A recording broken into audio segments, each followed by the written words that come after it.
My name is Dustin Miles, and I am an actor.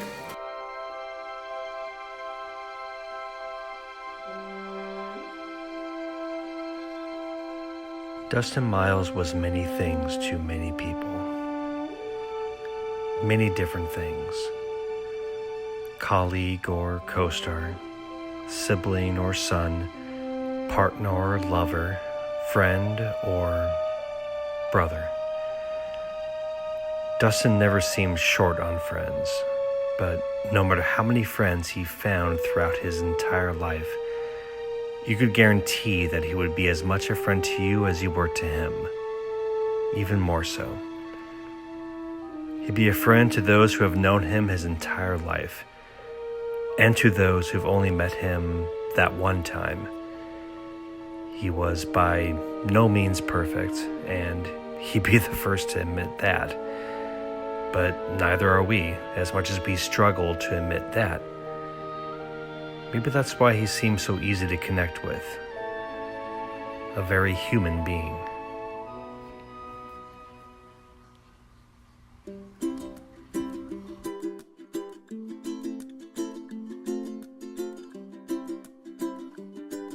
Dustin Miles was born on June 20th, 1983, in Somerset, Kentucky. Son to Dale and Margie, brother to Dale and Becky.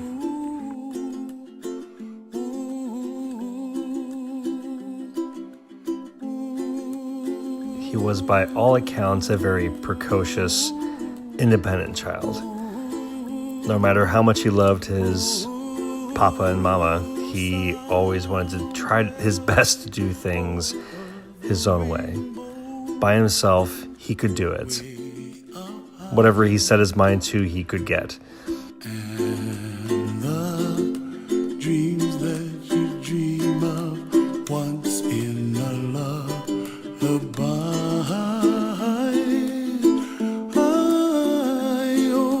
somewhere over the rainbow. He was very passionate at an early age. And as a young child, one of the things he was most passionate about was his Fisher-Price lawnmower, or what he called his boom boom. No other kid could play with his boom boom. It was his boom boom. His mother would later tell me that once he was old enough to use a real lawnmower, he lost interest. On the morning of his first day of school ever, he insisted that he wait alone at the bus stop. He was going off to school. He's got this. But he did it. And he would go on to start the next chapter of his life and meet some key players that would follow him through it all.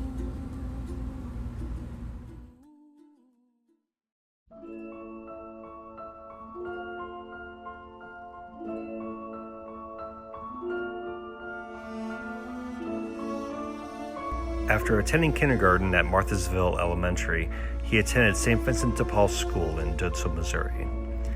He made fast, longtime friends with a merry band of equally precocious scamps.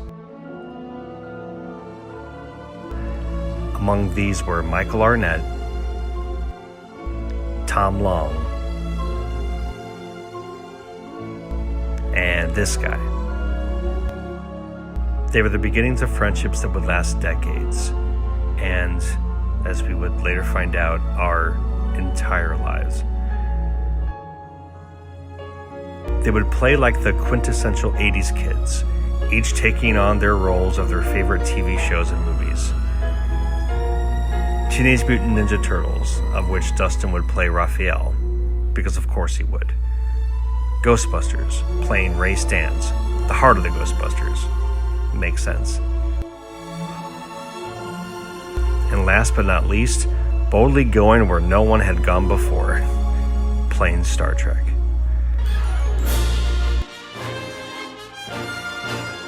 Michael tended to play the Data-esque android that also tended to suffer an error in his positronic net and run amok. Tom and I would alternate between being engineers trying to avoid yet another warp breach. Dustin would lean towards command, or at least attempts for command, which is surprising considering how often he would end up in the brig. I cannot recall the circumstances in which he would be relieved of his duties. Maybe we just really enjoyed mutiny and insubordination. Either way, I wish now I could say I regret how often he ended up in the brig, but I don't know. It's still kind of funny.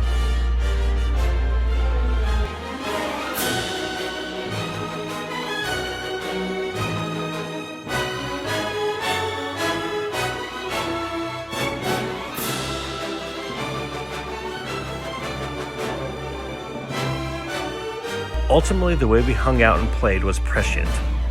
Imagination, creativity, acting. The seeds were firmly planted.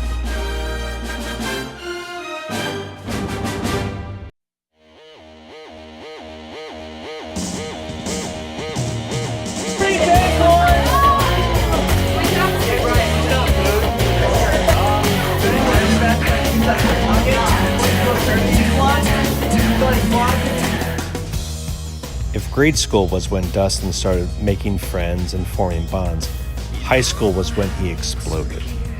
Dustin was always a consummate ham, and he loved to entertain, loved making people laugh, loved making people love him.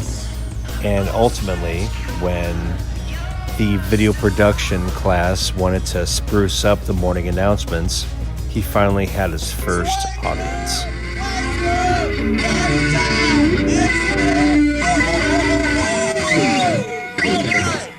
Time for the extreme close-up! Extreme close-up! Whoa! Whoa! Alright, excellent! Extreme close-up! And the Zoltar and piano repair crew will meet in the theater after school. Excellent. Excellent! Okay. Oh, by the way, sausages and shells for lunch. Sausage and shells. Excellent. Okay, now we have an interview with Mr. Jordan Quattlebaum. Mr. Quattlebaum, I hear you like to play Frisbee. Yes. Now... The nightly news, or actually the Miles Lawn Show, would be Dustin's first real venue to connect with hundreds of people every morning before going off to classes. They would include parodies, they would include interviews, they would include comedic skits that would be the most entertaining part of the day. It would only go downhill from there. Sorry, me. It's the Park Show. We get lots of great guests. It's the Park Show. Park Show. Hey, we're here for the Miles Long Show at the official lake of the Miles Long Show. Isn't that right, Dustin? And we're here to tell you to practice safe lake love. Throw it away. Thank you.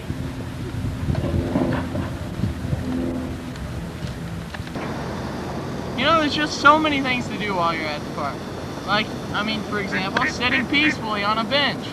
Swinging! Ow, that hurt so bad. No, none of this, none of that! I don't know what these are, but they sure are fun. Nearby, you can... This barn! No.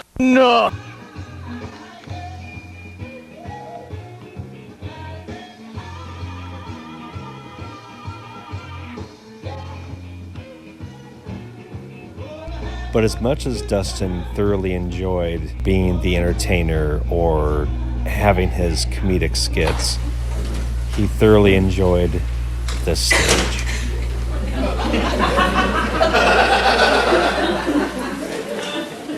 Who are you and what do you do backstage? Fine looking fella. Clean cut. What a figure. What a profile. Thank you. It's a very hard Come in, gentlemen. Miss Vanessa, you've been my ideal for years. I married my wife because in a certain light, when it's kind of dark, she might pass for your sister.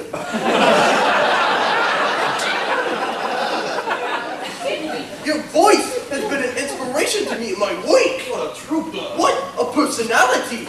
Is it true, Miss Vanessa, that you're contemplating quitting this high-type entertainment? I am. Now you know, Miss Vanessa, the show must go on. Oh, I'm just transferring the weight off of one side and onto the other. See, Miss Vanessa, we got a financial interest in this show. The girls today in society go for classical poetry. So to win their hearts, one must quote with ease Estalene and Euripides. Brush up your Shakespeare. Stop quoting it now. Brush up your Shakespeare, and you're winning. You will wow. Just declaim a few lines from a fella, and she'll think you're a hell of a fella. If you're blonde, respond when you flirt. Tell her what Tony told Cleopatra. If they fight in the clothes you are fussing, what our clothes run to do about nothing. Brush up your Shakespeare, and it'll all count down. Hey, you want to go get a taco? Yeah. Ooh.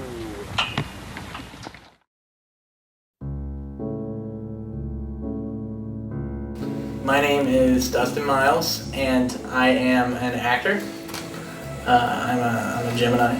Right now, after having the script for probably a month, maybe two, I'm just feeling like I'm starting to get a hold of everything. Because, you know, as an actor, I try to look at him and try to look at what does he need out of this. Every scene, what is he looking for? What is his objective?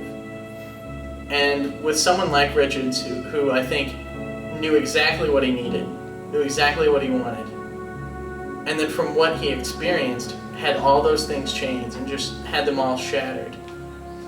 It's been difficult for me to try and find new needs and new objectives, and then trying to pair those with the old ones. And then yet still try and find something obtainable. I mean, it's kind of confusing, but I try to approach every role as the same, you know, which is whether it's a comedy, drama, war movie, or a sci-fi, or a stage play. You have to approach a character as someone that's real. Someone, you know, I want to see Richards walking down the street. I want to see him, you know, I want to know what Richards does, how he acts when he listens to music. I want to know how Richards eats, how does he hold his fork, you know, things like that.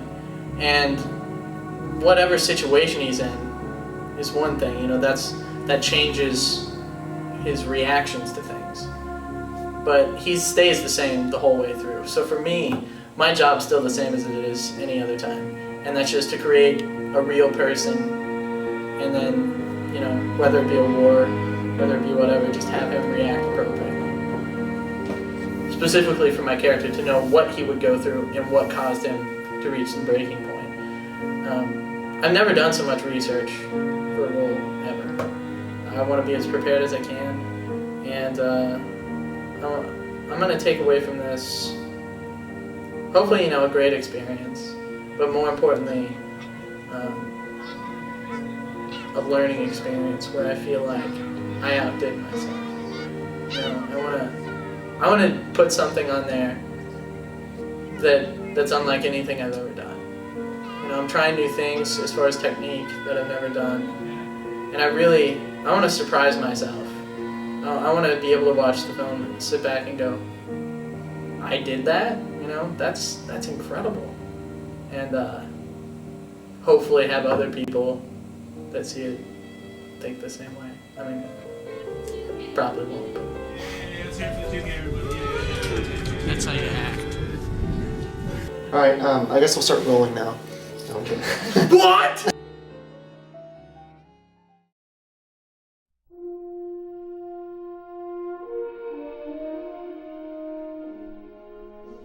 There are many memories about Dustin. Many hours of footage, many hundreds of photos from all the friends he made throughout his entire life. There will be more to show. There's a lot more to show and to talk about. Every one of us has their own hours upon hours of stories of him. And I could literally go on forever. But I have to stop somewhere. I know this is a celebration of his life, but I also can't pretend like it doesn't really, really hurt.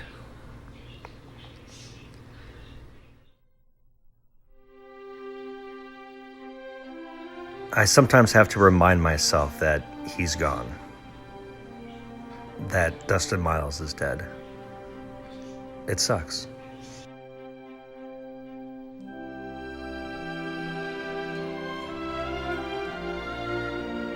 There's nothing anyone can say or do to make it all suddenly feel better. Really, all we can do, I guess, is just never stop talking about him. One day at a time, one story at a time.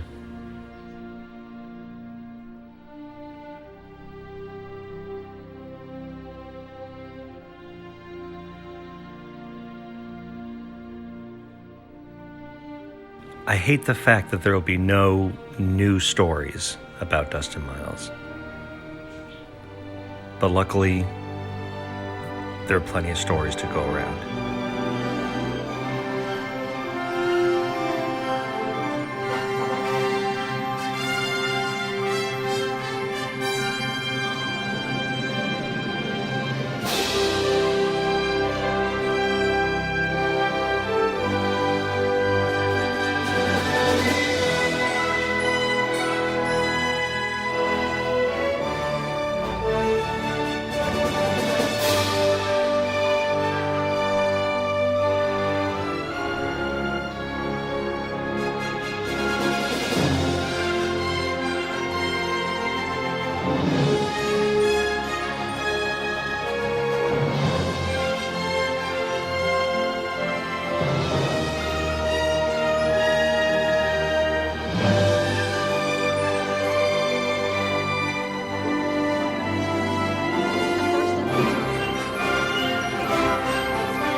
What are your thoughts, Dustin, on the project? It's crap.